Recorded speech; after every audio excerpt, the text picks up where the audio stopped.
السلام علیکم ناظرین پاکستان میڈیکل ایسوسی ایشن نے شادی ہالز اور ریسٹورنٹ سمیت جلسے جلوسوں پر بھی پابندی کا مطالبہ کر دیا ہے۔ پاکستان میڈیکل ایسوسی ایشن کے جنرل سیکرٹری کیسر سجاد کا کہنا ہے کہ اومیکرون کیسز تیزی سے بڑھ رہے ہیں اور کراچی میں کرونا مثبت کیسز کی شرح بھی بڑھ رہی ہے، جس کے باعث اسپتالوں پر کسی بھی وقت دباؤ پڑ سکتا ہے۔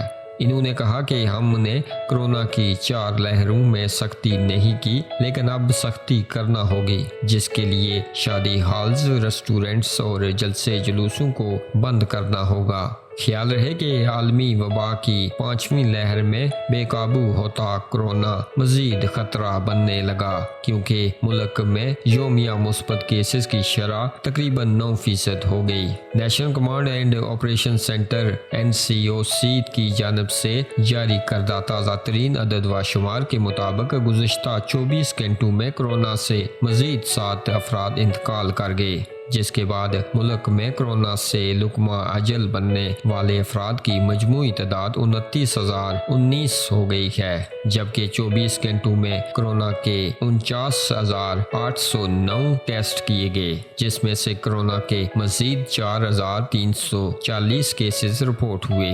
اس دوران ملک میں کرونا کے کیسز مثبت آنے کی شرح 8.71% تک جا پہنچی ہے۔ NCOC کی جانب سے بتایا گیا ہے کہ ملک میں اس وقت کرونا کے 781 زیر علاج مریض انتہائی نگہداشت میں ہیں، جبکہ ملک بھر میں کرونا سے متاثر ہونے والوں کی مجموعی تعداد 13,28,487 تک جا پہنچی ہے۔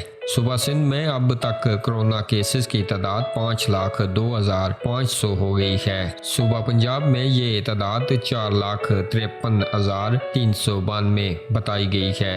صوبہ خیبر پختونخوا میں کرونا سے متاثر ہونے والے مجموعی افراد 1,82,311 ہیں، اور صوبہ بلوچستان میں کرونا نے 33,705 شہریوں کو اپنا نشانہ بنایا، جبکہ وفاقی دارالحکومت اسلام آباد میں 1,01,376، گلگت بلتستان میں 10,445 اور آزاد کشمیر میں اب تک 34,758 کرونا کے کیسز رپورٹ ہو چکے ہیں۔